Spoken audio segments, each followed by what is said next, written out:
The title of the art exhibit was Sex. It was hosted by Julian Vance, my wife's old flame, the one that got away. 99 oil paintings in total, and in every single one a different position, a different act of pleasure, featuring him and my wife, Victoria. That day, the hashtag #CuckoldedByCroft hit #1 on Twitter. In a blind rage, I'd smashed the entire gallery. In response, Julian threw a fit and skipped town. To coax him back, Victoria demanded I apologize. I refused.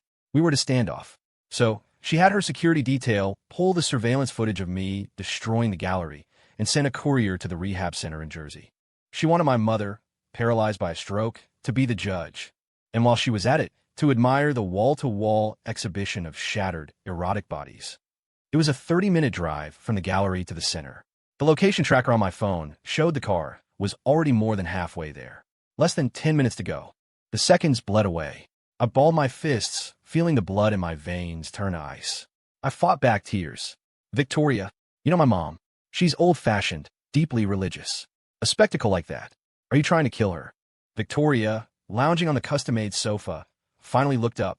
She arched a perfectly sculpted eyebrow, as if she couldn't comprehend what the problem was. I don't want her to die, Nate, she said, her voice infuriatingly calm. You're the one who made a scene. Just apologize to Julian, and this all goes away. I was the one who made a scene? She was the one sleeping with Julian, turning their sordid encounters into a public spectacle, making sure the entire New York City elite knew she'd made a fool of me. And now, somehow this was all my fault. I stared at her, and the foundation of our years together cracked right down the middle. Another 5 minutes passed. If I don't apologize, I asked, my voice a raw whisper, will you really show it to her? You could always find out. She was the picture of composure, inspecting her freshly manicured nails. It's your call. Place your bet. A bet? This wasn't a game I could afford to lose. I squeezed my eyes shut. A single hot tear escaped, splashing onto the polished hardwood floor. My whole body was trembling, seized by a bone-deep chill. In the end, I had lost to Julian Vance. Again, the three of us had been at NYU together. Victoria and Julian were the power couple of the Tisch School of the Arts. Gorgeous, talented, inevitable. I was just another music major at Steinhardt with a hopeless crush on Victoria Croft, watching their perfect life from the shadows. Then, junior year, Julian abruptly broke up with her and vanished, off to study abroad. Victoria changed. She became ferocious, channeling everything into her painting. She even put out a public call for a model. Half the male student body lined up, practically tripping over themselves for the chance. I went too, and she chose me. That's how it started. When I asked her why she'd picked me, she said I had the refined air of a gentleman, that when I sat at the piano and played her favorite pieces, I was like a prince from a dream. My face burned, but my heart soared. From then on, we had our daily appointments. I never expected anything more. Just being near her was enough. Until one night, she was drunk. She cornered me in the studio, her eyes hazy with desire. You're in love with me, aren't you? Yes, I'd said, my heart hammering against my ribs. I met her gaze, finally brave enough to speak my truth. The next second, her lips were on mine, wet and hungry. She devoured me. We spent the night locked in a frenzy of passion, over and over, until the first light of dawn crept through the studio windows. We were a couple. I introduced her to my mom. Things were good, better than good. Then came the art competition. Victoria painted an intimate portrait of us and won a major award. It was her big break, but I became the subject of gossip. The news reached my conservative hometown, whispers about the shameless woman I'd taken up with, airing our private life for the world to see. They said I clearly had no proper upbringing. The stress of it all triggered my mother's stroke. I was wrecked with guilt at the hospital. Victoria held me, whispering, I'm so sorry, Nate. I never knew this would happen. I'll take care of her. I'll be responsible for everything. And she was. That award catapulted her into the art world stratosphere. In 5 short years, she went from a broke art student to a billionaire CEO, and I became the enviable Mr. Croft. She was kind to me, generous. She arranged the best medical care for my mother. I thought our life would be one of happiness and ease. But the moment Julian Vance came back, it all crumbled to dust. She brought him into our home, a Greenwich mansion, under the guise of him having nowhere else to go. She took him to every high-profile event as her +1, calling it artistic collaboration. And now, for a simple apology, she was willing to hold my mother's life in the balance. Fine, I bit out, my hand trembling as I pulled out my phone and dialed Julian's number. I was out of line today. I'm sorry. As the words left my mouth, the courier arrived at the rehab center. Victoria made a quick call to recall him, then stood up, satisfied. She walked over, placing a cool hand on my cheek. "Good boy," she purred. "I didn't want to have to do that. Just don't be so impulsive next time." She left to go pick up Julian. I stood there, my hands clenched so tight my knuckles were white. Humiliation and despair churned in my gut, a nauseating cocktail that made it hard to breathe. Didn't want to do it? A bitter, silent laugh escaped my lips. Suddenly, my phone buzzed. The caller ID read, Jersey Shore Rehabilitation Center. My heart seized. I snatched it up, and a panicked voice filled my ear. "Mr. Shaw, it's not good. Your mother. Her condition has taken a turn for the worse. Hashtag, hashtag, hashtag." When I got there, my mother was barely breathing. I fell to my knees beside the bed, my hand swallowing hers, so frail and cold. A sob caught in my throat. "Mom, what happened? What's wrong?" She couldn't answer, her eyes wide and fixed on something behind me. I followed her gaze. The television mounted on the wall was cycling through a news segment. The headline blared across the screen. Billionaire CEO Victoria Croft bears all for old flames our career. Publicity stunt or affair. A roar filled my ears. The screen was filled with images of the paintings from the gallery. My entire world went cold. Tears flooded my vision, and I couldn't bring myself to look back at my mother, my mind a vortex of panic. Her fingers tightened around mine, a surprising flicker of strength. She tried to sit up, straining with all her might, but couldn't move an inch. Finally, her lips parted, forcing out a single, raspy word. "Divorce." Then a long, final beep from the heart monitor. "Mom!" I screamed, and the world went black. When I woke up the next day, the rehab center staff had already prepared my mother's body for transport. One of the administrators offered his condolences. "Mr. Shaw, we tried calling Ms. Croft several times last night, but she must have been busy. We're so sorry for your loss. Please accept our deepest sympathies." I managed a brittle, broken smile. Of course she was busy. She was busy comforting her precious Julian. She wouldn't have time for this, and I didn't need her anymore. "It's fine," I said, my voice hollow. "You don't need to worry about it. I'll take my mother now." The next 2 days were a blur of arrangements. My mom was a single parent. It had always been just the two of us. We didn't have any close relatives. After the cremation, I took her ashes directly to a quiet cemetery plot. There was no funeral, just me, bowing my head to the earth 100 times, repenting for having loved the wrong person. Returning to the Greenwich mansion felt like entering a foreign country. The moment I walked in, I saw him. Julian. He was sitting barefoot on the priceless Persian rug, wearing a crisp white shirt, flinging paint from a brush onto a canvas. Splatters of color dotted the carpet, the same carpet I had to hand wash every single week. Victoria, who was normally a notorious neat freak and confined all painting to the studio, was walking toward him with a bowl of washed strawberries. She gently placed one in his mouth, her expression tender. Then she wiped a smudge of paint from his cheek. "You genius," she murmured, her voice laced with adoration. "Finish your dinner before you get back to work." I glanced at the dining table. It was covered in dishes, every single one of them spicy. I couldn't handle spicy food. It was Julian's favorite, and she had cooked. For him. In my eyes, her hands were sacred, meant only for creating art. I wouldn't have let her wash a single pair of my socks, let alone cook a meal. But now I saw it was all my own foolish sentimentality. I thought the pain of the last 2 days had numbed me, but the scene twisted a knife in my gut. I stumbled, making a sound. They both looked up. Victoria's expression was one of surprise. Julian just smirked, triumphant. "Nate, you're back. Just in time for dinner." He sounded like the man of the house. I ignored him and started for the stairs. Victoria's face hardened. "Julian is talking to you," she snapped. I paused for a second, then continued up the steps. She strode over and grabbed my arm, her grip like steel. "What are you sulking about now?" I had the story taken down from the tabloids. "Mom will never know. What more do you want?" The mention of my mother sent a tremor through me. I turned, looked at her, and a bitter smile touched my lips. "I don't want anything. It doesn't matter if the story is gone or not.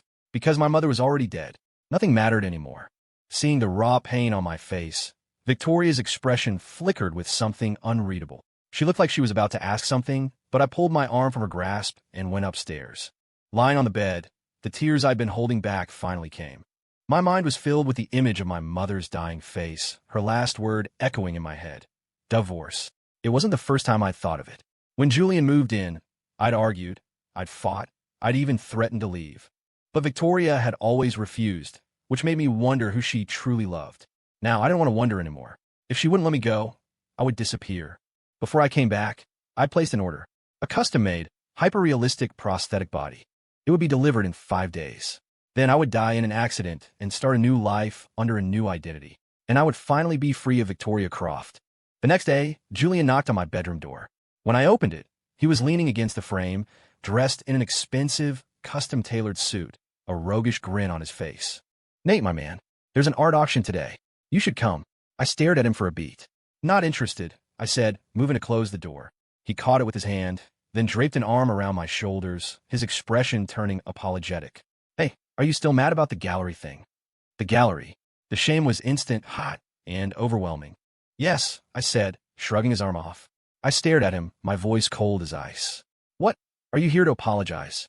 Or are you going to paint your family's sex life and put it on display for me?" His smile vanished. Just then, Victoria appeared at the top of the stairs, her eyes dangerously cold. She swept forward, pulling Julian behind her, as if to protect him. "Don't you dare go too far," she seethed. "How could you say something like that? I told you, we didn't cross a line. It was for art.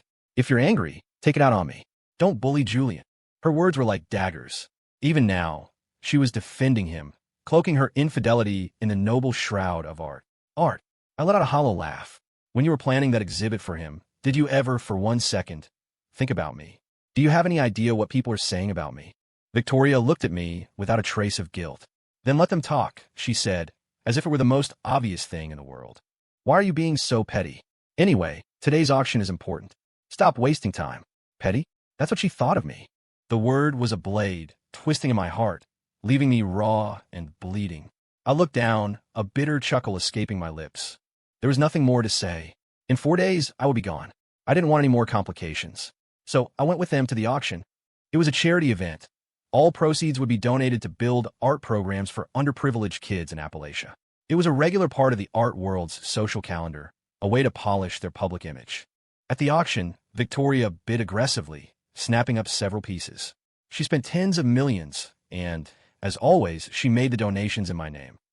The crowd murmured their approval, praising what a devoted husband I was. I just smiled silent. It all felt like a performance now. But Julian was seething, a sly, calculating look in his eyes. I was bored, ready to leave, when they wheeled out the next piece. It was a life-size sculpture about 3 feet tall, covered by a red cloth. When they unveiled it, the room gasped. It was a sculpture of a young woman, squatting, one hand tugging at a translucent slip of fabric, her head bowed shyly. The sheer material barely concealed her breasts, an invitation to a deeper, more intimate exploration. And the face. The face was an exact likeness of Julian's younger sister. The men in the room stared, their eyes gleaming with raw, primitive desire. Adam's apples bobbed. Bidding paddles shot up. 5 million. I'll do 10. The bids doubled and redoubled. The room buzzed with speculation. Who donated this piece? It's so explicit. It has to be Mr. Shaw. Did you see the gossip sites a few days ago? This is his revenge. Julian doesn't have a wife, so he's going after his sister. That's cold-blooded. I frowned. This wasn't my doing. But before I could say a word, Julian shot to his feet, his face a mask of outrage. "Why would you drag my sister into this?" he yelled at me. Then, his voice softened as he turned to Victoria. "Tori, my sister is innocent. If Nate won't back down, I'll get on my knees and apologize to him right now. Just please, don't let them sell this sculpture." He made a show of bending his knees, as if to kneel. Victoria caught his hand, pulling him back up. "You don't need to apologize to him," she soothed. Her face was a cold, hard mask.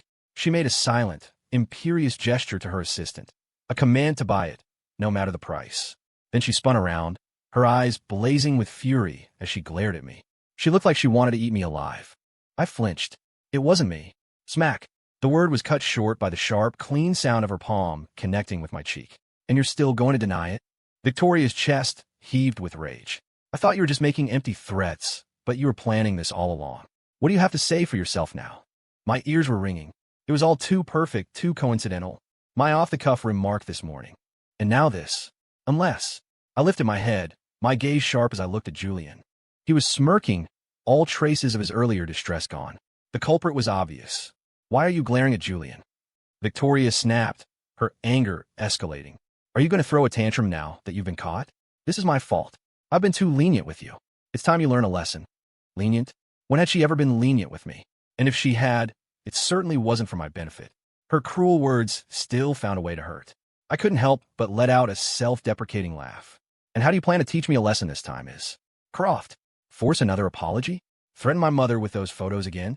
It didn't matter. I wasn't afraid of any of it anymore. But it was neither. She took me back to the mansion and threw me into the abandoned storage shed in the backyard. It was my other great fear. As the heavy door began to close, I grabbed the frame, my body shaking uncontrollably. Victoria, you can't leave me in here. I was afraid of the dark, claustrophobic, a childhood trauma she knew all about. She'd even stopped sleeping with the lights off to accommodate me. And now, for Julian, she was using it as a weapon. This punishment was too cruel. I told you. Victoria looked down at me, her face devoid of pity. Her voice was resolute. You need to be taught a lesson. Otherwise, you'll just keep bullying Julian. Her bodyguards pried my fingers from the door and slammed it shut. Darkness enveloped me. I pounded on the door, screaming, but the only response was the damp, metallic smell of rust and the scuttling of mice in the corners. My breath came in ragged gasps. I curled into a ball, and soon, the world faded to black. I had a dream. In it, I was telling my mother I wanted to marry Victoria Croft. But my mother saw right through her. Son, she said, her eyes full of sorrow, she doesn't love you. You'll regret this. She was right. I was beginning to regret it, but it was too late. The next day, the shed door opened. It wasn't Victoria. Julian had someone let me out. He was alone in the living room, dressed in his trademark white shirt, painting at an easel. He looked like a picture of youthful innocence, but I knew better. There was nothing simple about him. He stopped painting as I walked in. You're a mess, but still handsome. I can see why Victoria fell for you. Too bad for you. I've decided I want my spot back. I looked at him, my expression blank, and then managed a small, indifferent smile. You want it? It's all yours. Julian blinked. Then his face flushed with anger. I don't need you to let me have it. She was always my woman. If I'd known she was going to be this successful, I never would have left with that old hag for Europe. You wouldn't have even had a chance. So, she really had been dumped. I let out a soft laugh. For a moment, I wasn't sure if I should feel sorry for her or mock her. What are you laughing at? Julian snarled. My calm demeanor felt like punching a pillow to him, and he was about to lash out when his eyes flickered toward the doorway. Someone was coming. A vicious gleam entered his eyes. He threw himself backward, crashing into the easel. Everything went flying. With shocking speed and precision, he slammed his right hand down onto a sharp utility knife that had clattered to the floor. My hand. Blood pooled on the floor. ####. Victoria froze in the doorway, stunned. A second later, she rushed to Julian's side, helping him up. When she saw his hand, gushing blood, her face went white. Someone call a doctor, she screamed. I was shocked, too. I stared at the spreading pool of blood on the floor. Julian was insane, terrifyingly so. The family doctor hurried in. After applying pressure to stop the bleeding, he said gravely, "We need to get him to a hospital. The cut is very deep. It looks like he may have damaged some nerves. There could be permanent side effects." Julian's face crumpled. Permanent side effects? What does that mean? Will I still be able to paint? The doctor's silence was answer enough. Julian turned to Victoria, tears streaming down his face. Tori, what am I going to do? Victoria's heart broke for him. She pulled him into an embrace. Before she could offer a word of comfort, he looked up, his gaze locking on me. Nate, why would you do this to me? What? Victoria finally seemed to notice I was there. A terrible suspicion dawned on her. What are you doing out here? She demanded. Before I could answer, Julian started sobbing. I felt bad for him. I had him let out. But I didn't think he still hated me so much. He pushed me right onto the knife. He choked on a sob, his body racked with grief. I didn't push him, I said flatly. I was exhausted. I didn't want to deal with this, but I had to defend myself. He fell on purpose. You can check the security cameras. A simple check would reveal the truth. But Victoria wasn't listening. Her face was a thunderous mask, her eyes blazing. You mean to tell me that Julian would risk his hand, his entire future, just to frame you? Do you think I'm an idiot? She snarled. Nathaniel, you are a monster. She still didn't believe me. Of course. I opened my mouth, then closed it, a bitter laugh dying in my throat. I looked up at the ceiling, my eyes stinging. So what now? What now? She repeated, her voice low and dangerous. She gritted her teeth. Now, you get a taste of your own medicine. An eye for an eye. You ruined Julian's hand, so we'll take one of yours. She signaled to her bodyguards. Two of them pinned my right hand to the floor. Another stood over me, holding a heavy iron hammer, waiting for the command. My eyes turned red. I struggled with all my might, but they held me fast. I could only look at Victoria, my voice pleading. Victoria, I didn't push him. Check the cameras. It wasn't me. She didn't even look at me. She helped Julian up, and as they walked past me toward the door, she left me with one cold, final sentence. I don't need to check. I believe him. The words hung in the air. The hammer fell. A sickening crack echoed through the room. Aard! A scream ripped from my throat, tearing through the mansion. My face contorted, a tidal wave of agony shooting from my hand straight to my heart. My vision blurred. Cold sweat soaked my shirt. So much pain. So cold. I stared desperately at the doorway, watching their silhouettes shrink and disappear. Then my world went dark. A single scalding tear rolled down my cheek. Victoria, I regret it. I regret ever meeting you. And I regret ever loving you. Hashtag, hashtag, hashtag. When I woke up, I was in a hospital room. I opened my eyes, my head still foggy. A doctor was standing over me, his expression grim. Your right hand sustained a severe crushing injury. I'm afraid there will be permanent after effects. The words hit me like a physical blow. I tried to sit up, but a sharp, searing pain from my hand shot through my arm, jolting me fully awake. The memories of what happened before I passed out came flooding back, each one a fresh stab to my heart. My voice was a hoarse croak. What kind of after effects? You'll likely experience a significant loss of grip strength, chronic stiffness, and difficulty with fine motor skills. For now, the priority is to let the bone heal. We'll monitor your progress after that. He was phrasing it nicely. It was a death sentence. My hand was ruined. The doctor looked away, a flicker of pity in his eyes, and left the room. My face was ashen, my gaze unfocused. I lifted my right hand. It was encased in a heavy plaster cast. I couldn't feel anything but a deep, throbbing ache. How could it be ruined? Victoria's words echoed in my head. Take one of yours. Huh. She was a woman of her word. I had done nothing, yet she believed Julian without question and made me pay with my own hand. Why? The word was a strangled cry. I buried my face in my pillow, biting down on my lip to stifle the sobs, but the tears came anyway, soaking the thin cotton. After a long time, the crying subsided. I sat up and ate dinner in silence, my eyes vacant, all the light gone from them. Later, I needed to use the restroom. With my hand out of commission, I had to call for a male nurse to help me. Seeing my cast, he asked conversationally, "That's a bad break. How come your family isn't here to help you out?" I paused, a shadow of grief crossing my face. "I don't have any family," I said softly. "My mother was dead. As for Victoria, my wife in name only, she was dead to me, too. Besides, she had probably forgotten I even existed." The nurse, waiting outside the door, spoke with sympathy. "That's tough, man. A guy really needs a good wife to take care of him. A rich, doting one would be even better." He chuckled. "Like that artist guy who came in this afternoon, Julian Vance." My blood ran cold. "He just had a small cut on his palm." The nurse continued, oblivious. "The test came back fine, no serious damage. But his wife, man, she wouldn't let it go. Insisted on calling in the top orthopedic specialist in the city. Wouldn't rest until they confirmed 3 times that he was okay. Now, that's a good woman." He had no idea that the good woman he was describing was my wife, and that her devotion was reserved for Julian alone. I hadn't wanted to care, but hearing it laid out so plainly was like a physical blow. I nearly collapsed, my hand bracing against the cold tile wall. The feeling of injustice surged, hot and bitter, and fresh tears welled in my eyes. Julian's hand was fine, and for that, I had paid this terrible price. The next day, Victoria came to pick me up from the hospital, but she wasn't taking me home. She drove me to a lavish private club in the city, to a birthday party for Julian. "What is this?" I demanded, my voice shaking with anger. She ignored me, her expression one of self-righteous certainty. "Julian has already forgiven you," she said. "I want you two to bury the hatchet." She then walked over to Julian, handing him a set of car keys, her eyes practically overflowing with adoration. "Happy birthday, Julian." A black curtain behind them dropped, revealing a sleek, black supercar. I knew that car. It was a one-of-a-kind model, a global exclusive. I had seen it once and fallen in love, but Victoria had told me it was a concept car, not for sale. Now I knew the truth. I was a joke. Julian's eyes lit up. He beamed at Victoria, ruffling her hair affectionately. "Thank you, Tori." They stared at each other, lost in their own world, as the crowd around them cheered. They looked like a couple madly in love. The sight was a dagger in my heart. I clenched my fists and walked out, needing air. After a long time, I went back inside. As I passed a private room, I stopped. Through a crack in the door, I saw 2 bodies tangled together. A woman moaned, and a man threw his head back in satisfaction. The man's face. It was Julian. I was frozen in place. Just then, a voice came from behind me. What are you doing here? I jumped, spinning around.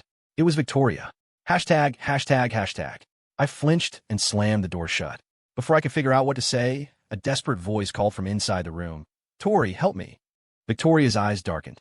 She shoved me aside. Just as she was about to open the door, Julian stumbled out, his face flushed, looking feverish and disoriented. Behind him, a middle-aged woman looked thoroughly annoyed. Victoria must have guessed what was happening, but she couldn't quite believe it. What's going on? She asked, her lip trembling. It was Nate, Julian stammered, tugging at his tie, his mouth dry. He gave me a drink. After I drank it, I felt strange. And this woman, she said she'd paid, that I had to sleep with her. My world tilted on its axis. I did not. I couldn't believe he would pin this on me. I looked at him, my face a cold mask, all previous sympathy gone. They were both willing participants. Victoria, don't let him fool you. Shut up, she roared. Her eyes were venomous. Nathaniel, you are despicable.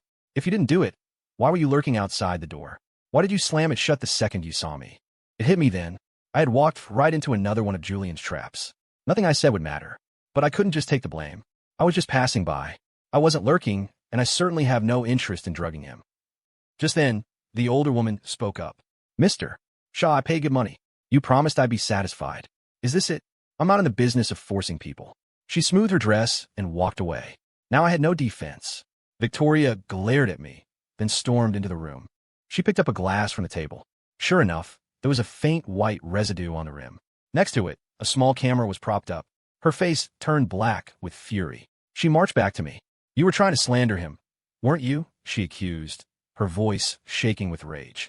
Julian is just starting to make a name for himself, and you wanted to leak a story about him being a prostitute. You are a vile, cruel man. Her words fell. I looked down. She would never believe me. A sad smile touched my lips.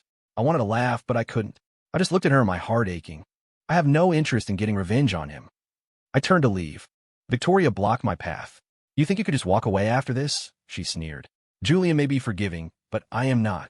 The next thing I knew, I was tied to a chair, my mouth sealed with duct tape. Victoria walked to Julian, cupping his face gently. Julian, are you feeling awful? She asked, her voice soft and tender. He nodded weakly. Tori, don't get too close. I'm afraid I'll lose control. Then don't, she whispered, standing on her toes to press a kiss to his throat. I'm right here. I can be your antidote. Panic flared in my chest. I struggled violently against the ropes, muffled screams tearing from my throat, trying to stop her. Victoria turned to look at me, her expression matter of fact. You owe him this, Nathaniel.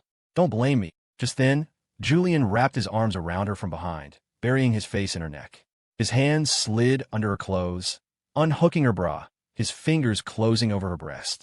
Within moments, Victoria melted. She leaned back against him, responding to his every touch with a burning passion. They moved from one end of the sofa to the other, then to the window, their bodies crashing together. Victoria, I screamed, a desperate, hysterical sound that came out as a muffled sob. The rage could only churn inside me, a helpless, burning fire. To watch my wife taking pleasure from another man, right in front of me. I want to kill them both. I fought against the ropes with everything I had, my wrists and ankles bleeding from the friction, but they held fast. I finally lost my balance, crashing to the floor, chair and all. But the noise I made only seemed to fuel their passion. They didn't stop. They became even more fervent, their frantic lovemaking continuing for what felt like an eternity. After it was over, Julian privately called the police. I was taken to the station. I sat there in a daze, a marionette with its strings cut, staring blankly at the wall. For half an hour, I didn't say a word. The officer across from me was getting impatient. Not knowing what else to do, he went through the motions, calling Victoria. Ms. Croft, are you Nathaniel Shaw's wife? Victoria paused. Yes. The officer immediately put the phone on speaker and hit record. Mr. Shaw has been implicated in a solicitation case. As it's not a major offense, we've decided to be lenient. If you come down and pay the fine, you can take him home. Before he could finish, a cold laugh crackled through the speaker. Nathaniel, how long are you going to play the victim? Victoria's voice dripped with contempt. You actually had the nerve to drag the police into this? You might have an appetite for this kind of drama, but I don't have time to play along. She addressed the officer directly. Officer, since he broke the law, as his legal guardian, I can't just cover for him. Let him spend a night in a holding cell. Maybe it will teach him to think about his actions. The line went dead. The room was silent. I felt my eyelashes flutter. A bitter smile touched my lips. I spent the night in a cell. And in that long, dark night, I was completely, terrifyingly awake. I sat on the cold bench from dusk till dawn, my mind perfectly clear, silently counting down the hours. One more day, just one more day, and I would be free. The next morning, I was released. I didn't go back to the mansion. I went to the cemetery. I wanted to see my mother one last time before I left for good. But when I got to her plot, the grave was empty. What do you mean? I demanded of the groundskeeper. Your mother's ashes were relocated. A mister. Vance came by yesterday with a written authorization from you. He paid the transfer fee and the maintenance costs, so we allowed it. Julian again? How did he know my mother was dead? My mind reeling with questions, I raced back to the mansion. The moment I stepped through the gate, I saw him. Julian was in the yard, trimming a potted plant. The flowers were blooming beautifully. He held the pot in his hands, admiring it with a look of deep satisfaction. I strode over, grabbed his arm, and spun him around. Where are my mother's ashes? Crash. The pot shattered on the stone patio. I didn't care. All I wanted to know was where my mother was. My hands were shaking with rage. Julian glanced at me, then looked down at the mess of soil and broken ceramic on the ground, his expression unconcerned. Such a shame. He sighed, but a smirk played on his lips. I was going to give it to you as a gift. Can't blame me for this. I looked down. In the dark soil, mixed in with the dirt and pebbles, were streaks of grayish-white powder. A powder that looked terrifyingly like human ashes. A violent tremor ran through me. I dropped my knees. Just then, a nearby sprinkler head hissed to life, sending a torrent of water across the patio, washing away the mixture of soil and ash. No, I scrambled to scoop it up, grabbing handful after handful, but the white powder slipped through my fingers with the flowing water, disappearing into the mud along with my tears. My mother's ashes. Gone. Julian. I looked up at him, my eyes burning with a murderous hatred. I launched myself at him, my hands reaching for his throat, but before I could touch him, a fist slammed into my jaw, sending me sprawling to the ground. Victoria had come out. Seeing me fighting with Julian, she immediately called for the bodyguards to pull us apart. She slapped me hard across the face. You just got back, and you're already starting trouble? What is wrong with you? I couldn't hear her. My only thought was to tear Julian limb from limb, to avenge my mother. But I was restrained, helpless. All I could do was scream at Victoria, my eyes wild and red. Let me go. I was completely hysterical. Victoria had never seen me like this. She turned to Julian, her expression confused. What happened? I don't know. Julian said, feigning shock. I was just moving the flowers into the greenhouse before I left. Nate came in and shoved me, and I accidentally dropped the pot. I guess he's angry I touched his plants. He spun the story effortlessly, absolving himself of all sin. Victoria's face hardened with fury. She shoved me to the ground, looking down at me with utter contempt. It's just a plant. Are you going to have a complete breakdown over a plant? I see you haven't learned your lesson yet. Just a plant? A pale, pained smile spread across my face. My mother had suffered because of me in life, and now, even in death, she couldn't find peace. A gaping hole had been torn in my chest, and the pain was so immense it was suffocating me. I collapsed onto the ground and wept. Seeing me like that, Victoria's heart, for some reason, clenched with a sudden pain. She had an urge to go to me, to hold me. But Julian pulled her back. Let it go, Tori, he said, his voice a soothing balm of reason. Nate's probably just tired. It's understandable he's on edge. I don't blame him. We're going to be late for the gallery opening. Let's go. We can let him have some space. Victoria, swayed by his words, sighed. She looked down at me, and for the first time in a long time, her voice was gentle. All right, that's enough. Go inside, take a shower, get some sleep. I'll go to the gallery with Julian, and I'll be back early to have dinner with you. She left with Julian. Wait for you to come back. I wouldn't be waiting. Not anymore. A bitter laugh escaped me. I wiped the tears from my face and staggered to my feet, walking back into the house. I found my phone. There were a few new messages on a secure app. It was the supplier for the hyper-realistic prosthetic body, asking for a delivery address.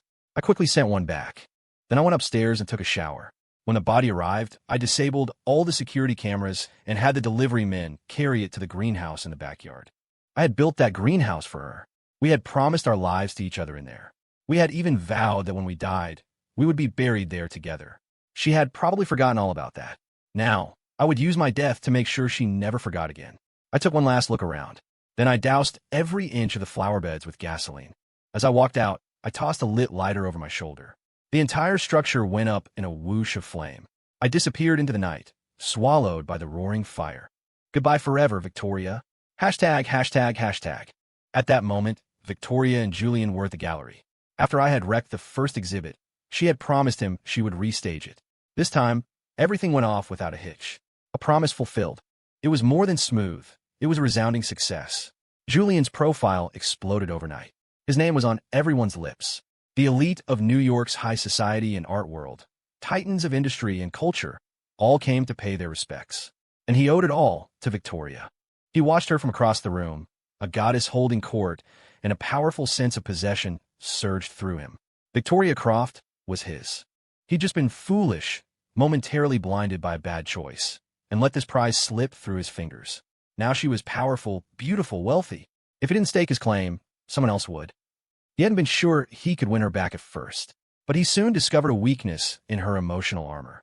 His abrupt departure years ago hadn't just hurt her. It had left a lingering sense of incompletion, a deep-seated regret. And it was that regret that he had exploited inch by inch. First, he'd found an excuse to move into her mansion. Then, to test the waters, he'd brazenly suggested recreating their intimate photos for a new exhibit. To his surprise, she had agreed.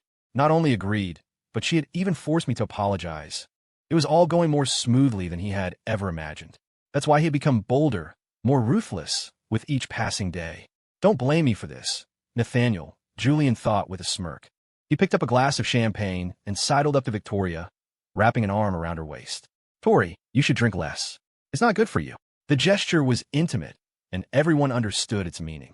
After the recent media frenzy, all of New York knew about her and the artist. He wasn't just some boy toy. He was the one that got away, her great lost love.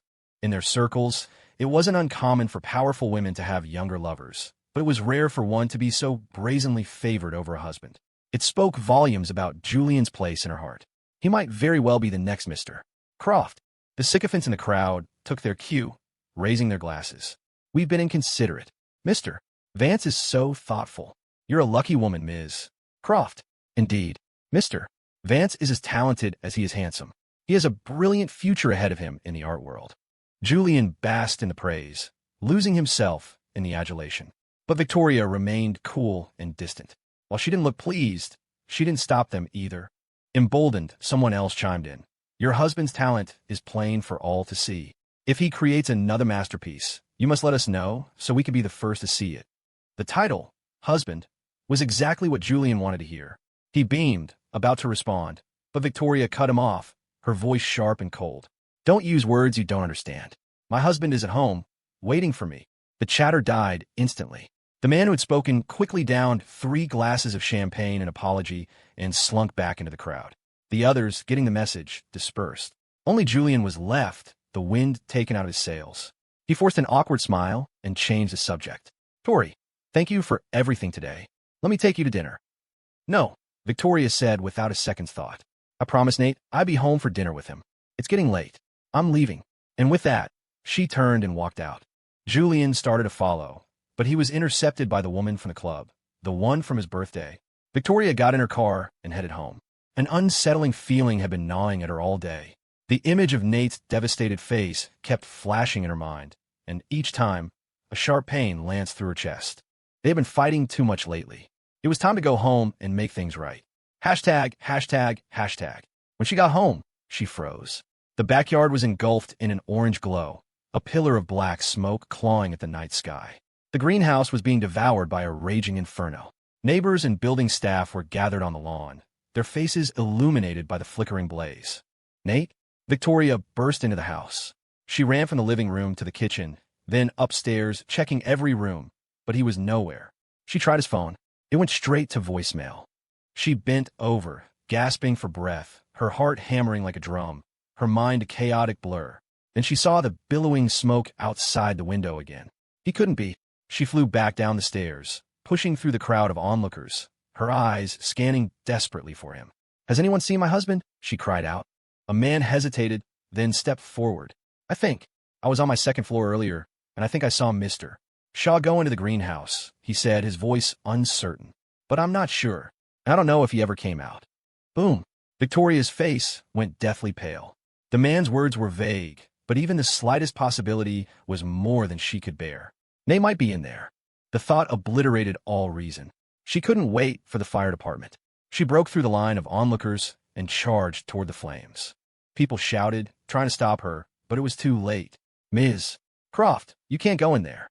My God, that fire will kill her." The sounds of the world outside vanished. The moment she stepped inside, thick black smoke enveloped her, choking her, making it impossible to breathe. The fire was much worse from the inside. The greenhouse was over 3,000 square feet, divided into several smaller rooms. She stood frozen, her mind racing. Which room would he be in? Her eyes turned red. The beautiful flowers she remembered were now charred husks. She clenched her fists and ran toward the room where he grew his irises. They were his favorite. Sure enough, as she fought her way through the flames and reached the door of the iris room, she saw a figure inside. Nate was collapsed on the floor. "Nate!" she screamed. There was no answer. She was choked by another mouthful of smoke, and a racking cough seized her. She tried to go in, but the fire here was too intense. It looked like the origin point. All the plants were burned to ash. Her Nate! A tremor shot through her. She plunged forward, but she'd only taken a few steps when a collapsing, burning beam crashed down, striking her across the back. She fell to the ground with a cry, her vision blurring. She reached a hand out toward the figure of Nate inside. She was so close to saving him. Then, everything went black. In her unconscious state, Victoria dreamed. She saw Nate walk into the greenhouse. When she followed him inside, she saw him douse himself in gasoline. Then, with a whoosh, he was engulfed in flames. He just stood there, unmoving, his face showing no pain. Only a profound, bottomless despair as he looked at her. And then he said, "Victoria, I don't want you anymore." Suddenly, Victoria's eyes flew open. She looked around the sterile hospital room, then grabbed the arm of a nearby nurse. "Where's Nathaniel Shaw?" She couldn't bring herself to ask if he'd been saved. She only asked where he was. She was still clinging to a sliver of hope. But the nurse's next words shattered it completely. "He's in the morgue. ####." Victoria froze, her hand falling limp at her side. It felt as if a bolt of lightning had struck her, the blood in her veins turning to ice. An invisible hand squeezed her heart, the pressure suffocating, unbearable. The morgue? Nate. He was dead. She didn't believe it. She couldn't. Tearing the blankets off, she ignored the searing pain from the burns on her back and stumbled out of the room, running blindly toward the morgue. The moment she entered, she saw it. A body on a gurney, covered by a white sheet. She trembled, staggering forward. Slowly, her hand reached out and pulled back the sheet. The face that stared up at her was horrifically burned. Her world imploded. She nearly collapsed, one hand bracing against the cold metal table, the other reaching out to touch the charred face. Though the skin was mostly gone, she recognized the shape of his eyes, his brow. It was him. It was Nate. Her legs gave out, and she sank to the floor. The shock was too much. She doubled over, vomiting a bitter acid rising in her throat, her stomach twisting in agony. Her assistant, Alex, rushed in and helped her up. "Ms. Croft, you're still injured. You need to take care of yourself." About the fire. The fire department has reached a conclusion. Victoria looked up, grabbing his arm, her eyes red-rimmed and frantic. What conclusion? They've ruled it a suicide. Self-immolation. Self-immolation? Even though she'd been expecting it, hearing the words out loud was devastating. Why? Why would Nate kill himself? Suddenly, her face crumpled with regret. She knelt beside the body, her words a frantic, whispered confession. "Was it because we were fighting? Even if you were angry with me, how could you do this? You could leave me, but how could you be so cruel as to leave your mother?" The mention of his mother sparked a thought. She looked up at Alex. "Right now, go to the rehab center. Check on Mrs. Shaw. See what she knows. If she doesn't know anything, don't tell her. I'm afraid she won't be able to handle it." "Yes, Ms. Croft." He hurried out. Nate loved his mother more than anything. He would have died for her. How could he choose to kill himself without a word? "Nate." Victoria bowed her head, her body trembling uncontrollably. A tear fell onto the burned hand on the gurney. "Please, just open your eyes and look at me," she begged. But the man on the table remained still. Time stretched on. She felt as if all her energy, her very soul, had been drained away. She slumped against the gurney, utterly defeated. Alex returned, panting. "Ms. Croft." The people at the rehab center. They said Mrs. Shaw passed away a while ago. Victoria's eyes widened in shock. "What did you say?" She couldn't believe it. But at the same time, she understood. She finally understood why Nate had been so determined to die. It's true, Alex continued. To be sure, I went to the cemetery. They said that about 5 days ago, Mr. Shaw buried her ashes there. 5 days ago. That was... Victoria's face grew paler by the second. She hadn't even had time to process this new shock when Alex spoke again. And she glared at him. And what? And yesterday, Mrs. Shaw's ashes were removed from the grave. By Mr. Vance. ####. Julian? Victoria couldn't believe he was involved in this, too. But how did he know Nate's mother had died? And why would he take her ashes? The questions were horrifying, the implications chilling. Suddenly, she remembered Nate's strange behavior in the yard yesterday. He'd been on his hands and knees, clawing at the dirt. It hadn't looked like he was mourning the loss of a plant. It looked like he was desperately trying to hold on to something. Could it be? A shudder racked her body. Her eyes turned cold and hard, a murderous aura emanating from her. Find out everything, she snarled, her voice low and dangerous. I want to know everything he has done for the past week. Her roar echoed in the cold, sterile morgue. Alex jumped, startled, and hurried out of the room without another word. After her outburst, Victoria felt like a deflated balloon. She kept a silent vigil by Nate's side, the panic in her heart growing exponentially. Nate, what really happened? She whispered, clutching his hand. She already knew the answer, or at least most of it, but she continued to lie to herself. What did I do that was so terrible you didn't even want to live anymore? Please don't punish me like this. Wake up, please. If you wake up, you can hit me, scream at me. I'll take it. Just don't be dead. If you're dead, what am I supposed to do? I can't live without you. She knelt on the floor, her confession dissolving into sobs. But in the grim silence of the room, the only sound was her own tragic weeping. Her husband was dead. It was just like in her dream. He didn't want her anymore, and he was never coming back. Victoria clutched her chest, her heart feeling as if it had stopped beating. Even the dust motes in the air seemed to hang still. With a thud, she collapsed to the floor, consciousness slipping away once more. But the pain in her heart raged on. When she woke, it was morning. She sat up in her hospital bed, staring blankly at the dawn outside her window. Alex came in, looking exhausted. Her gaze finally shifted. Tell me. Alex looked at her pale face, his own expression nervous. He finally spoke. I looked into the cause of Mrs. Shaw's death. The staff at the rehab center said she had a heart attack after seeing a news report. The one about Mr. Shaw smashing Mr. Vance's art exhibit. The words hit Victoria like a physical blow. What? But I told you to have that story pulled. How could she have seen it? It wasn't me, Ms. Croft, Alex said, shaking his head. It was Mr. Vance. He paid someone to go into her room and turn on the television. The story was a trending topic. Every news channel was covering it. That's how she saw it. He paused, then added in, the rehab center called you that night. Multiple times. They said you never answered. In the end, Mr. Shaw took care of the arrangements for his mother's body himself. He told them not to contact you. Victoria's face was ashen. She searched her memory. What had she been doing that night? She had been comforting a distraught Julian. She had even berated Nate for being childish. She had been completely blinded. It had all been Julian's scheme. She was responsible for Mrs. Shaw's death. And Nate, how much pain must he have been in? No wonder he hadn't come home for 2 days. She thought he was sulking, but he had been dealing with his mother's funeral. Alone.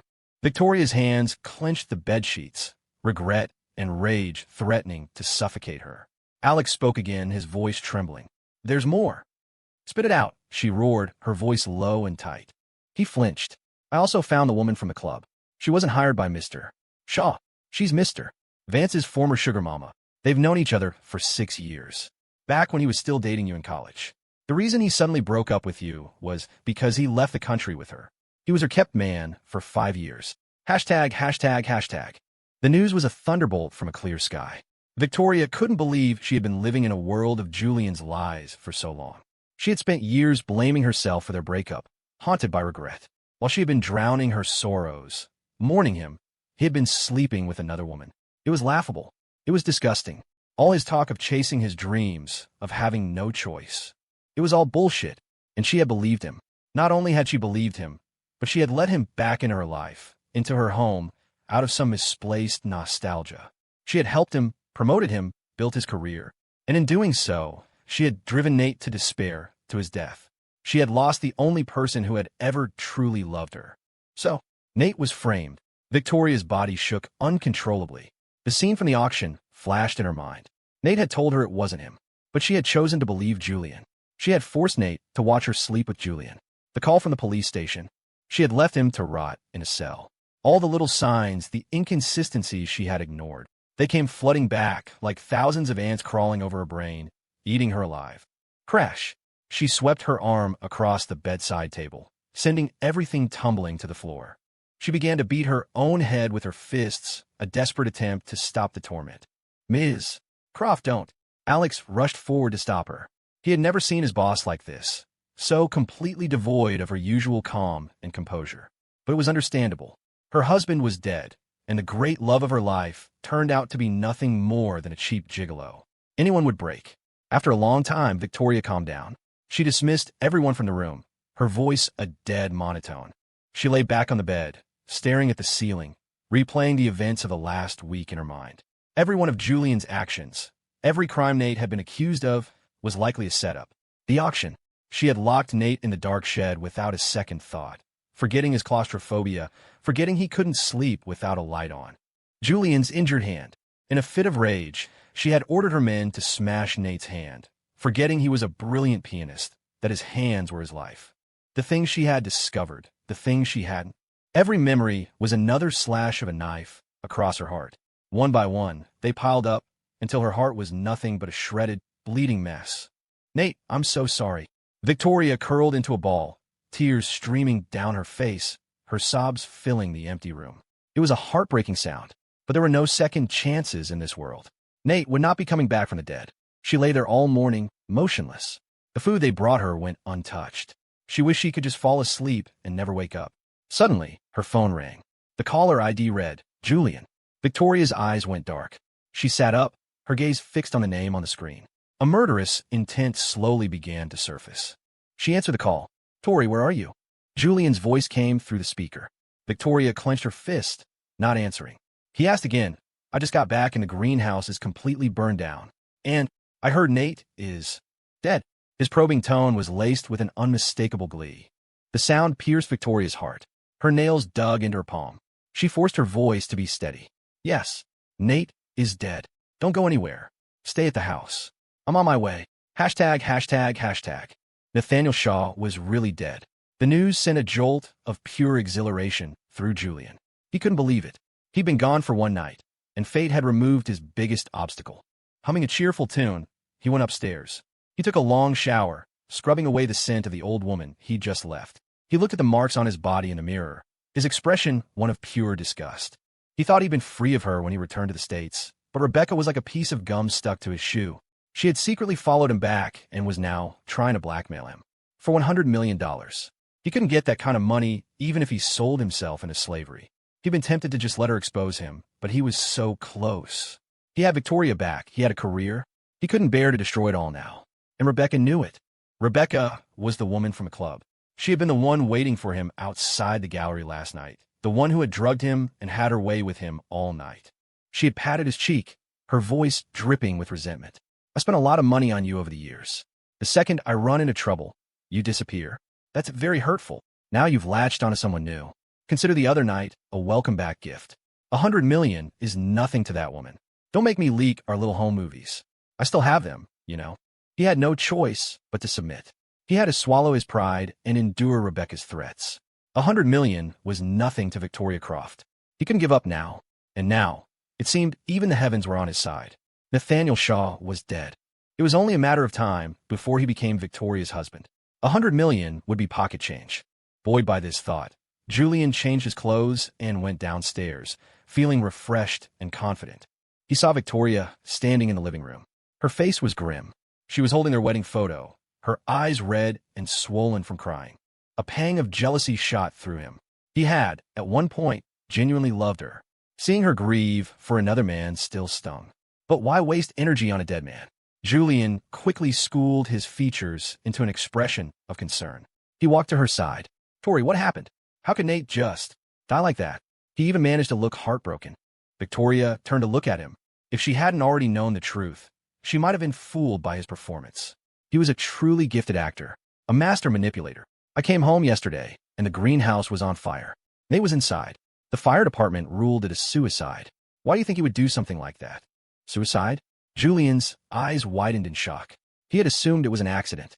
He hadn't expected Nate to take his own life. Why? The reason was obvious. He had been driven to despair. It seemed his efforts had paid off. Nate had completely given up on Victoria. The desecration of his mother's ashes had been the final straw. But he couldn't say any of that. I can't imagine, Julian said, playing dumb. Maybe. Maybe he felt guilty for all the trouble he caused and couldn't live with himself. It's my fault. I should have talked to him before I left for the gallery. Even now, with Nate dead, he was still blaming him. Victoria's eyes grew darker, colder. She wanted to tear him to pieces. But he was oblivious, moving to embrace her. Tori, don't be so sad. I'll always be here for you. Being here for me requires a title, she said, her voice flat. Can you marry me? Julian's heart soared. He pulled back, his face alight with excitement. Can I? Just as his hopes reached their peak, Victoria's hand flew up and slapped him hard across the face. In your dreams, she snarled. Julian stared at her, his face a mixture of shock and confusion. His first instinct was to hit her back, but he suppressed the urge, his face turning red with fury. Tori, did I say something wrong? Why did you hit me? It's not what you said, it's what you did. Victoria's eyes were bloodshot. Did you really think you could fool me forever? Do you know what you did to Nate? Do I need to list your crimes, one by one? I never realized what a good actor you were. You played me like a fool from the very beginning. You framed Nate again and again, until you drove him to his death. Julian, you deserve to die. She launched herself at him, hitting him with a barrage of frantic blows. So she knew. She knew everything. Julian was caught off guard. Admitting it now would be suicide. All his work would have been for nothing. No, he couldn't give up now. I didn't. He shook his head, denying everything. Tori, what are you talking about? I don't understand. Don't listen to whoever is spreading these lies, trying to slander me. I would never hurt Nate. You're still denying it. Victoria's face was contorted with rage. She snapped her fingers, and several large bodyguards entered the room. They grabbed Julian and slammed him to the floor. Julian curled into a ball as they rained blows down on him. He was powerless to fight back. Victoria made no move to stop them. He was terrified, desperate. When he was bruised and bloody, she finally signaled for them to stop. Julian lay on the floor, gasping for air, his body trembling, blood trickling from his mouth. I'm giving you one last chance, Victoria said, looking down at him. She was like a queen of the underworld, waiting for his confession. If he dared to lie again, he knew the tortures of hell awaited him. He was broken. He stopped fighting. I'll talk. Julian gasped, his body shaking. I admit it. I used some tricks to frame Nate a few times. But I did it because I love you. I was so in love with you, so jealous of him. I just wanted us to be together again. It was his last resort, the love card. He was gambling on her heart, praying that she still held some lingering affection for him. But he had forgotten that their love story was already tarnished. Victoria's eyes narrowed. She grabbed his chin, her grip like a vice. You don't get to talk to me about love. The word coming from your mouth makes me sick. Besides, wasn't this the woman you loved? She gestured to her assistant. 2 more bodyguards entered, dragging a barely conscious woman behind them. It was Rebecca. The woman who had been so arrogant yesterday was now a broken mess on the floor. Her face was swollen and bruised, her body covered in countless cuts, still oozing blood. A trail of blood stretched from the doorway to where Julian lay. It was a horrific sight. The blood drained from Julian's face. His teeth chattered. No, that's not. Let me explain. He looked at Victoria, terrified, but his mind was blank. He had no more lies left. All he could do was beg. I was wrong, Tori. I shouldn't have deceived you. I shouldn't have hurt Nate. I'll never do it again. Please, let me go. Let you go. Victoria's lips curved into a chilling smile. I could consider it. Julian's heart leaped with a desperate hope. But then she said, my terms are simple. You suffer everything Nate suffered. An eye for an eye. I think that's fair, don't you? She let go of his chin. 2 bodyguards stepped forward, pinning Julian to the floor. Another man entered from the doorway, holding a familiar-looking iron hammer. Julian's eyes widened in terror. No, Tori, no, he screamed, struggling with all his might. But he was like a lamb on the altar, completely helpless. I was wrong. I can beg for Nate's forgiveness. Please, let me go. Victoria was unmoved. She sat on the sofa, watching him with cold, empty eyes, not a shred of pity in them. The hammer rose high in the air, then fell. Heir! A blood-curdling scream filled the room. Julian's right hand was a mangled mess. He lay on the floor, moaning in agony, cold sweat pouring down his pale face. The pain was excruciating, unforgettable. Nate must have been in this much pain, too. Victoria's eyes were dark and stormy. This wasn't enough. It would never be enough. She raised her hand and made another gesture. The men understood. One of them moved to Julian's other side, and without hesitation, brought the hammer down on his left hand. Heir! Another scream, weaker this time. Julian couldn't believe it. Tears streamed down his face. Victoria, you're heartless, he choked out. Yes, I framed Nathaniel. But I only got away with it because you let me. You chose to believe me. You were the one who offered yourself to me as an antidote. If I'm the killer, you're the accomplice. Why should I be the only one to pay? Shut up. Victoria's face flushed, then paled. His words hit their mark, forcing her to confront her own guilt. But she couldn't admit it. She could only channel her shame into more rage, more punishment for him. They dragged Julian to the backyard and threw him into the storage shed. Then, a group of homeless people, seemingly summoned from nowhere, descended on the shed, scrambling to get inside. The door slammed shut, and Julian's nightmare began. The women tore at his clothes, their hands all over him. They forced drugs down his throat, one after another, and took their pleasure from his body without pause. He passed out and woke up over and over. The smell of filth, sweat, and sex filled the small, dark space. Julian felt like he was being drained dry. He tried to fight, to scream for help, but his hands were useless, every movement in agony. His voice was gone, worn down to a raw whisper. He had never known such despair, such humiliation. He lay naked on the filthy floor, a broken doll discarded in a dumpster, trampled underfoot by scavengers. The Julian Vance of yesterday was gone forever. After what felt like an eternity, the door opened. The homeless people stumbled out, sated. The fresh air that blew and did little to dispel the stench inside. He was nothing but an empty shell. Victoria walked in and squatted down beside him. Her eyes held none of their former warmth. You're responsible for 2 deaths. I thought about killing you, but that would be too easy. I want you to live with this broken body, with this shame, for the rest of your miserable life. You could go now, but don't ever let me see you in New York City again, or I will make your life even more of a living hell. She stood up and walked out. Julian watched her retreating back, his eyes burning with a deep, venomous hatred. Victoria Croft, this isn't over. Hashtag, hashtag, hashtag. The revenge was complete, but Victoria felt nothing but a vast, aching emptiness. She left the shed and went straight to the master bedroom. She had brought Nate's body back from a morgue. He now lay in a custom-made, refrigerated glass coffin.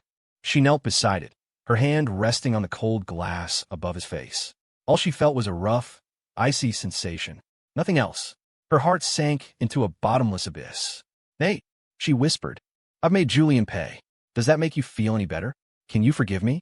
Forgive me for being so foolish. It was a monumental foolishness. The events of the past week replayed in her mind, each memory a fresh wave of pain. If she hadn't mistakenly trusted Julian, Nate wouldn't have been driven to such despair. Julian was right. If he was the killer, she was the accomplice. The killer had been punished. What about the accomplice? Perhaps she already knew the answer. She looked at the sleeping figure in the coffin. I've had them start rebuilding the greenhouse. It will be just like it was before, filled with all your favorite flowers. Just wait a little longer. Soon, you'll be able to rest in peace there. It was a promise they had made to each other. Years ago, she had built the greenhouse for him as an anniversary gift. He had idly mentioned wanting a secret garden of his own, and she had made it a reality. It was there that she had proposed to him.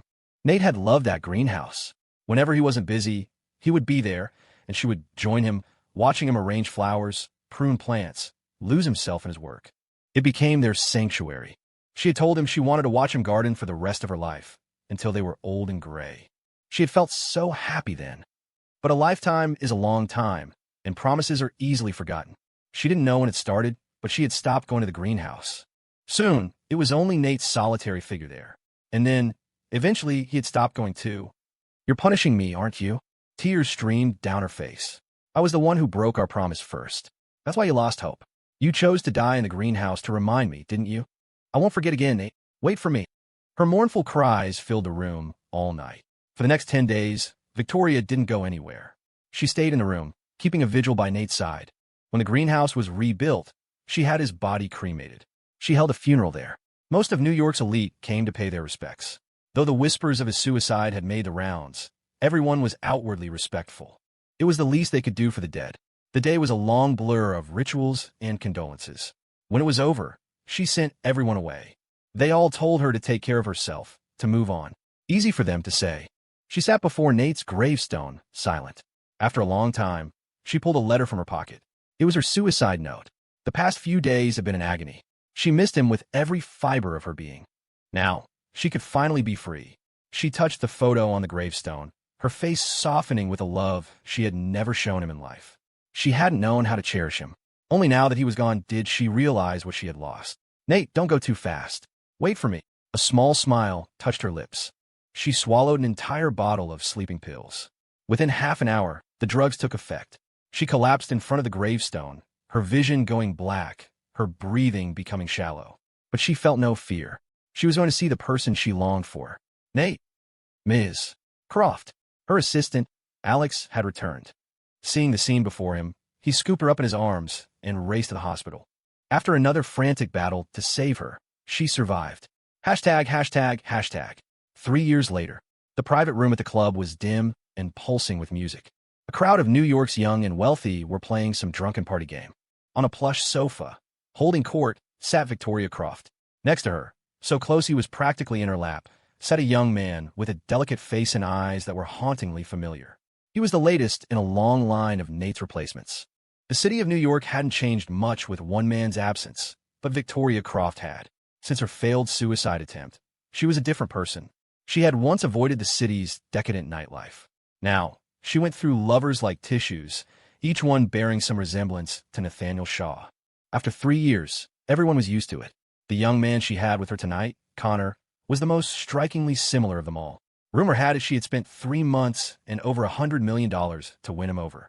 Jewelry, designer bags, supercars, a penthouse. Whatever Connor asked for, it was delivered the next day, no questions asked. Her devotion was plain for all to see. Because of this, the others in the room were careful to treat him with respect. One of them approached, raising a glass. "Victoria, this is our first time meeting the new Mr. Croft. Let's all toast him." A wave of nervous tension swept through the room. Mr. Croft was a forbidden title. Someone had made the mistake of using it on a previous replacement, and Victoria had flown into a terrifying rage. No one could replace Nathaniel Shaw. No one could take his title. But this time, Victoria didn't get angry. She simply paused and looked up. "Connor doesn't drink," she said, her voice cool. "You all can go ahead." She then picked up her own glass and drank for him. The crowd, taking this as a sign of Connor's elevated status, swarmed him, offering him juice, asking what games he wanted to play. Connor, for his part, was sweet and agreeable, smiling at everyone, sitting obediently by Victoria's side like a harmless puppy, just like Nate used to be. Then, another young man at the table spoke up. "If I didn't know your name, I'd swear you were my girlfriend's brother. You guys look exactly alike." His girlfriend nudged him hard. "My boyfriend just got back from living abroad," she explained, laughing nervously. "He thinks any two people from the same city look alike. Don't mind him." The boyfriend was new to the scene and didn't know the history, but his girlfriend knew better. To say Connor looked like someone else in front of Victoria was to indirectly say he looked like Nate. That was dangerous territory, but it was too late. Victoria's dark eyes lit up. "Oh, and who is your girlfriend's brother?" Connor visibly tensed. The clueless boyfriend, thinking he had captured Victoria's interest, pulled out his phone and found a photo, holding it up for her to see.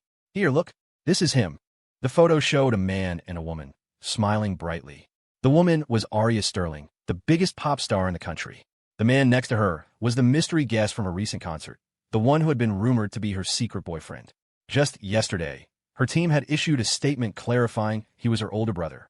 Victoria glanced at the photo, uninterested, but then her eyes locked on the man's face, and her heart began to pound.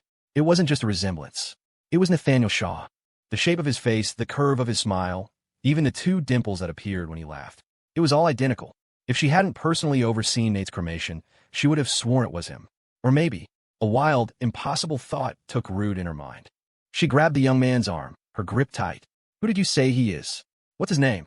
"I think his name is Nathaniel Sterling." ####. Achoo. Nathaniel Sterling sneezed behind his face mask. His sister, Arya, who was driving, grinned at him. "Bro, you're more famous than I am right now. Everyone on the internet is saying you're handsome enough to be a celebrity. You should consider it." She wiggled her eyebrows playfully. Nathaniel shot her a look. "Stop teasing me. The second I get back in the country, you drag me into a media frenzy. Now I have to wear a mask everywhere I go." "It's fine. The buzz will die down. The internet will forget in a week. Besides, we're brother and sister. What are you afraid of?" Arya said, her eyes on the road, not noticing the complex expression on her brother's face. Nathaniel didn't answer. He turned to look out the window. He wasn't afraid of anything. He just didn't want certain people to see him, to know that Nathaniel Shaw was still alive. That's right. Nathaniel Sterling was Nathaniel Shaw. As the tall buildings of Los Angeles blurred past, his mind drifted back 3 years. After he had set the fire, he had left New York and returned to his hometown of Savannah, Georgia. He moved into the small house his mother had left him, planning to start over. But not long after, someone had come looking for him. He had assumed it was someone sent by Victoria. But the man said he was there on behalf of his father. Father? The word was foreign to him. He had grown up with just his mother. He had never met his father, never even seen a picture of him. He didn't know his name. Every time he had asked about his father, his mother would dissolve into tears. Eventually, he had stopped asking. But that day, he had learned the truth. His father had been looking for them for years. He had learned the story of his parents. They had been deeply in love, engaged to be married. Just before the wedding, his mother had wanted to go on one last solo backpacking trip, something she'd always dreamed of. His father had supported her. They went to a famous hiking spot in the Rockies. On the trail, they met a group of fellow hikers. They hit it off and decided to explore together. But one of the men in the group had tried to assault his mother. His father had intervened, and in the struggle, had accidentally killed the man. He was sentenced to 5 years in prison for manslaughter. His father's parents had blamed his mother for everything. They forbade her from visiting the prison, from even setting foot in their home. And it was then that she discovered she was pregnant. His paternal grandparents were ashamed. They told her to get an abortion and find someone else to marry. But she refused. She ended up homeless, cast out by everyone. To survive, she had moved far away and raised Nathaniel on her own. 5 years later, she had secretly gone back to the prison, hoping to be there when he was released. But the guards told her he had been released a year early. She had assumed he had abandoned them. Meanwhile, his father, released early for good behavior, couldn't find her. His own parents were seriously ill, and he had to stay home to care for them. After they passed away, he moved away to start a new life. And so, they had lost each other. Over the years, his father had worked his way up from a small-time vendor to a business tycoon, one of the most powerful men in Los Angeles. But he had never stopped looking for them. And now, he had found him.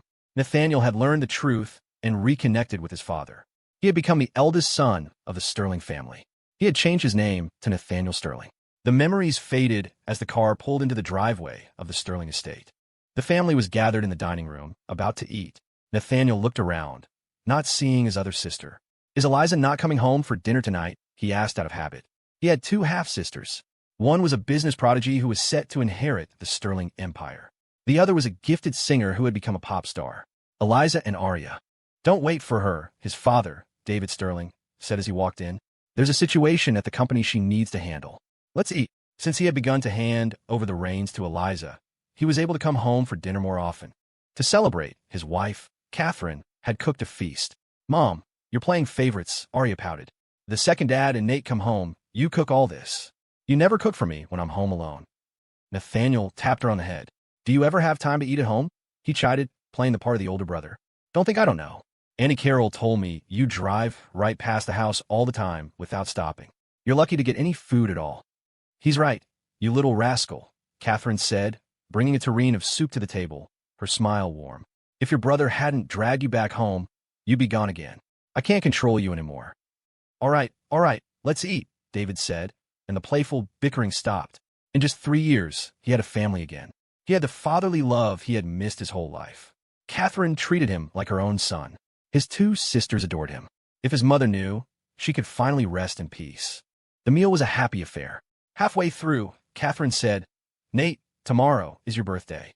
Your father and I are planning to throw a big party for you here at the house." Nathaniel looked up. His father placed a piece of meat in his bowl. "That's right. You've been studying abroad for the past 2 years. We haven't had a chance to properly introduce you to everyone. This is a good opportunity, and a chance for you to meet some nice young women." The last sentence was the real purpose, of course. Nathaniel's smile faded. "Dad, I'm not planning on getting married anytime soon." "I'm not saying you have to get married," David said before he could refuse. "Just think of it as networking with people your own age. It will be good for your future.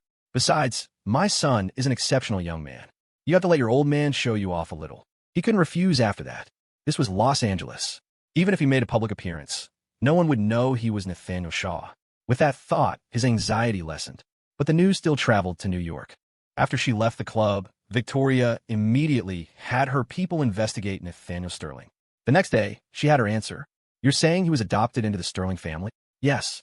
David Sterling only had 2 daughters. Then, 3 years ago, a son suddenly appeared. The rumor in their circle is that he's an illegitimate child. And I just found this out.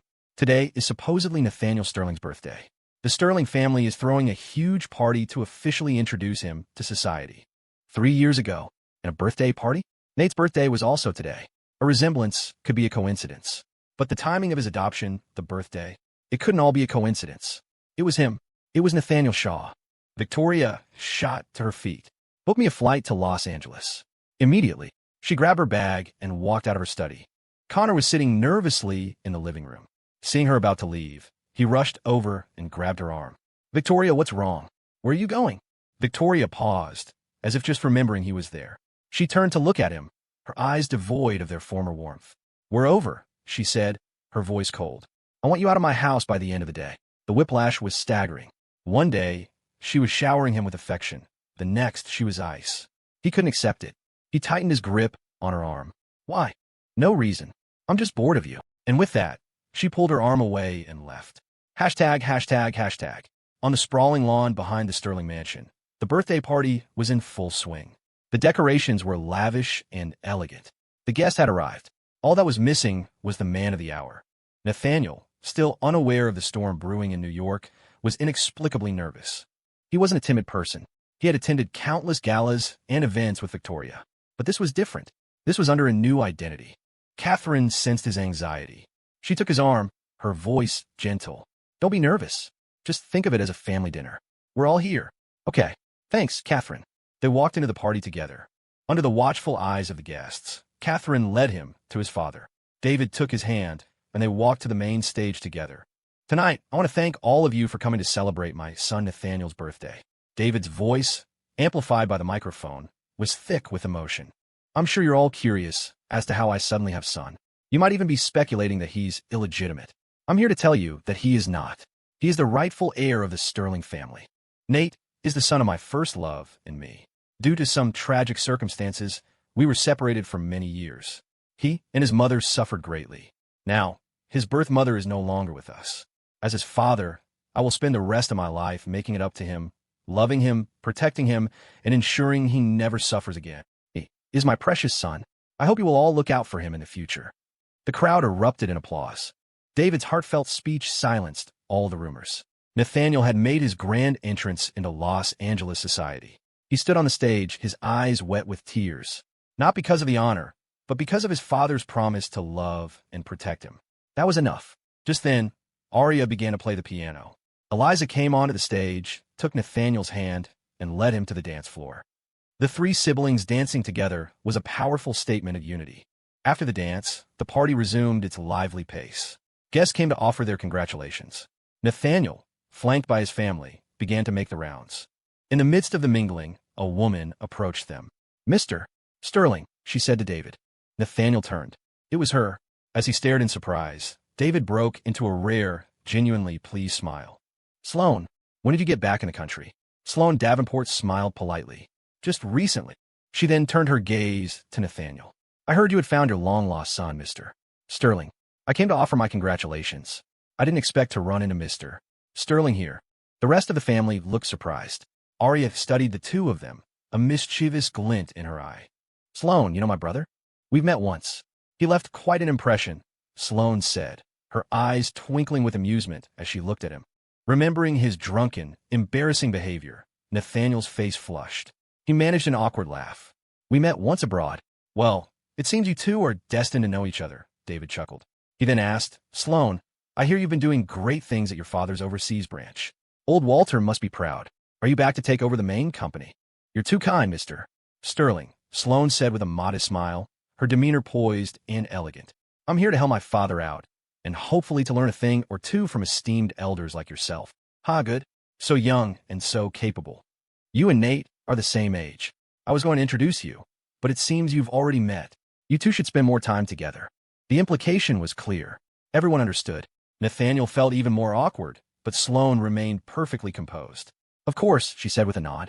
Just then, the butler, Mr. Henderson, approached. He leaned in and whispered to Nathaniel. Young master, there's a Ms. Croft at the gate who wishes to see you. She says she's from New York. Her name is Victoria Croft. Do you know her? ####. Victoria Croft. So, the day had finally come. The name still sent a jolt through him. The color drained from his face. He stood there, frozen, unable to answer. The others noticed something was wrong. Catherine gently touched his back. "Nate, do you know this person, mister?" Henderson mentioned. "I know her," Nathaniel finally said, his voice barely a whisper. A flicker of sadness crossed his face. "But I don't want to see her. Mr. Henderson, please tell her that Nathaniel Shaw is dead. I have nothing to say to her." Others might not know the name Nathaniel Shaw, but his family did. It was his former name, but they didn't press him for details. The interruption was a minor ripple in the grand affair of the party. The celebration continued, with Nathaniel making a wish, blowing out candles, and cutting the cake. Late into the night, the party finally wound down, but Victoria was still there. Mr. Henderson had tried reasoning with her, had even called security, but she refused to leave, standing stubbornly at the gate. A line of expensive cars began to pull out of the driveway. She craned her neck, searching for him, but the gate remained closed after the last car left. A low rumble of thunder sounded in the distance, and fat drops of rain began to fall, soaking her. Mr. Henderson's words had given her a spark of hope. Her husband wasn't dead. He was just angry. That's why he wouldn't see her. That was fine. She could wait. She would wait a lifetime if she had to. Inside, Nathaniel told his family everything. He hadn't told them before because he thought it was over. He didn't want to reopen old wounds. But he hadn't expected Victoria to find out, to follow him here. He didn't understand why she had come. Hadn't Julian stopped her? This didn't seem like his style at all. His mind was a mess. But the most important thing now was to explain everything to his family, to not cause them any trouble. "Dad, Catherine," he said, his head bowed, his fingers twisting together. "I'm sorry. I didn't mean to hide this from you. I didn't want to talk about her anymore. I thought I had handled it." David sat in his armchair, silent. He didn't say a word, but the pressure in the room was immense. Nathaniel might not know, but Catherine and his sisters knew this was the calm before the storm. "Oh, you silly boy." Catherine rushed to his side, her voice full of warmth and comfort, not a hint of blame. "We're family. You don't need to apologize. This isn't your fault." "She's right," Arya said, her voice sharp with anger. "That woman went too far. How dare she treat my brother like that? And now she has the nerve to show up here. I'm going to go have a word with this bitch." Before anyone could stop her, she stormed out of the room. Eliza also stood up. "Nate, don't blame yourself," she said, her voice calm but her eyes cold as ice. "You have us to back you up now? I like to see what this Victoria Croft is capable of." Eliza was always the more level-headed one, but when her family was threatened, she was ruthless. Victoria Croft's business empire was about to face some serious turbulence. David finally stood up. He walked to Nathaniel and placed a hand on his shoulder. His voice was thick with emotion. "It's my fault. I let you suffer for so long. And I let your mother's final rest be disturbed. Leave this to your sisters. You don't have to do anything. We'll take care of it for you." His words struck a deep chord in Nathaniel's heart. So this was what it felt like to be protected by family. It was a good feeling. Hashtag, hashtag, hashtag. Outside, the main gate opened. Victoria's eyes lit up. She thought it was Nathaniel, finally coming out to see her. She took a step forward, but it was a young woman who emerged. Arya Sterling held an umbrella high, her eyes sharp and predatory as she stared at Victoria, her mind filled with the stories of her brother's suffering. "Hello, I'm looking for Thwack." Before Victoria could finish, Arya kicked her hard in the chest, sending her sprawling to the ground. Victoria clutched her chest, stunned. When she looked up and saw Arya's face, she recognized the pop star from the news. Nathaniel's new sister. "I know you," Victoria said, pushing herself up, her voice filled with a desperate hope.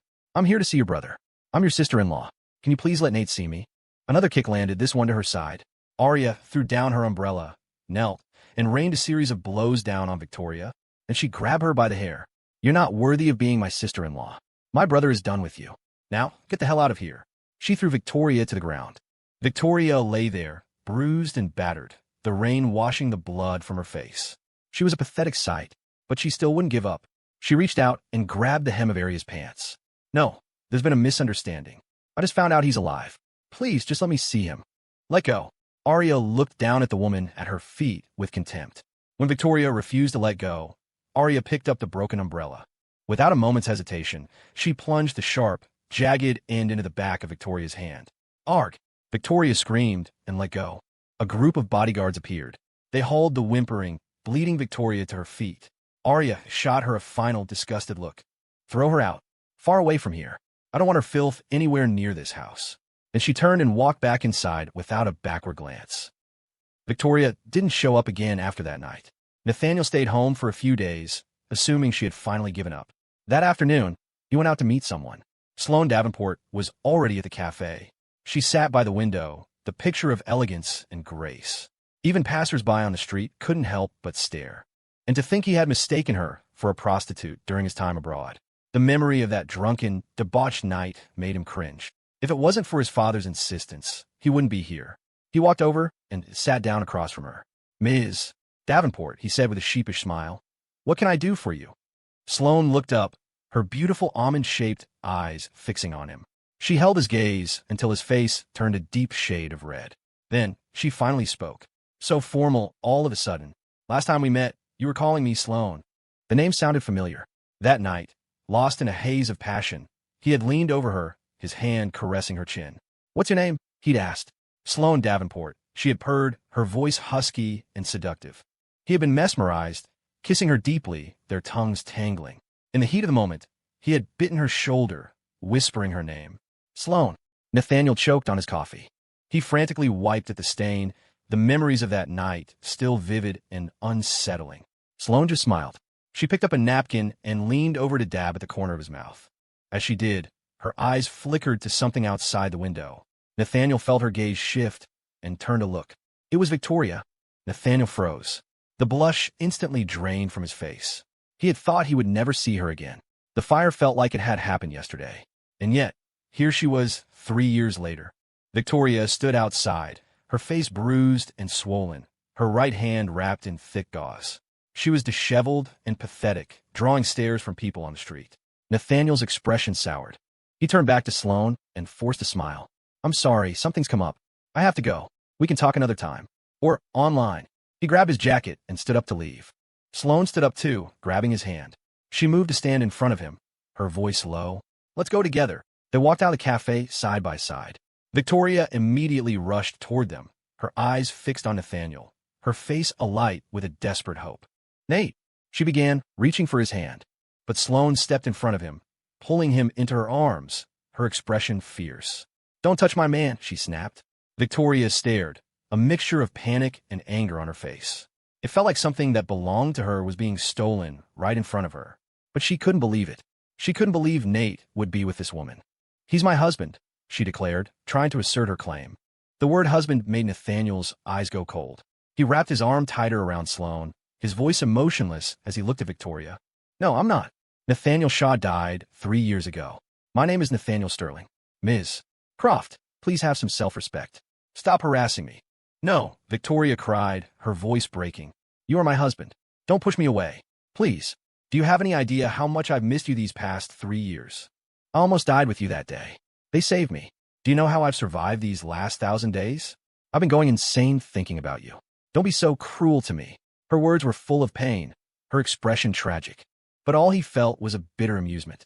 This belated declaration of love was cheaper than dirt. Cruel to her? What she had done to him, that was cruelty. Memories from the last 3 years flashed by, and a wry smile touched his lips. "You have a short memory, Ms. Croft. Have you already forgotten how you treated me for Julian Vance? Don't come here now and pretend to be heartbroken." The mention of Julian made him feel sick. Victoria flinched, her eyes falling, the pain on her face genuine. "Yes, I was wrong. I was blind. I trusted Julian. But I made him pay for what he did. I only found out later that he was behind everything. And my mom. I'm so sorry. Enough." The mention of his mother was a knife to his heart. It was the one thing he could never forgive. He glared at her. "Victoria, why can't you just admit it? You hurt me again and again, not because you were fooled by him, but because you were always in love with him. Your sudden breakup all those years ago. It was an unfinished chapter for you. So when you saw him again, you were still drawn to him. You willingly blinded yourself, defended him unconditionally. I've accepted that fact. I've paid the price for my mistake. Why are you still here, lying to yourself, making us both sick?" His words hit home. Victoria was silent. For 3 years, she had been running from this truth. She had never dared to admit that her own divided heart had led to the death of her mother-in-law and her husband. She didn't know why it had happened. She thought she had fallen in love with Nate. But the moment Julian reappeared, she couldn't help but care for him, want to take care of him. Maybe it was just as he said, a lingering regret, a sense of incompletion. She had finally gotten her closure, and in the process, she had lost the most precious thing in her life. Seeing the agony on her face, Nathaniel felt no pity. He turned to leave. Just then, a figure rushed out from around the corner. Nathaniel Shaw, go to hell. Hashtag, hashtag, hashtag. A dark liquid flew through the air, aimed straight at him. In a flash, Victoria threw herself in front of Nathaniel. At the same time, Sloane, with lightning-fast reflexes, yanked him back. SSSS. Victoria hissed in pain. A large patch of her back, clothes and skin, sizzled and turned a sickening, charred yellow. It was acid. Are you okay? Nathaniel asked Sloane, his voice tight with concern. That instinctive worry, in that critical moment, sent a warmth through Sloane's chest.